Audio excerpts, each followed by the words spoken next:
Hey everybody, a very good evening to all of you. So today I'll be talking about the Prime Minister, right? So Prime Minister is basically the real executive authority.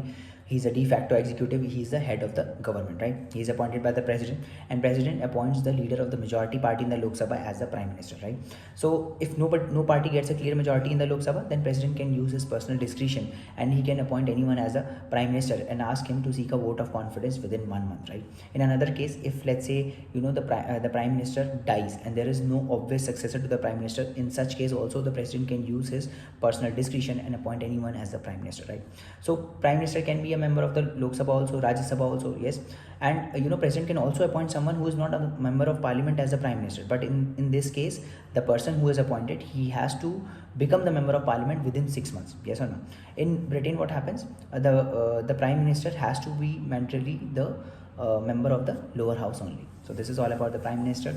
Have a good day. Thank you so much.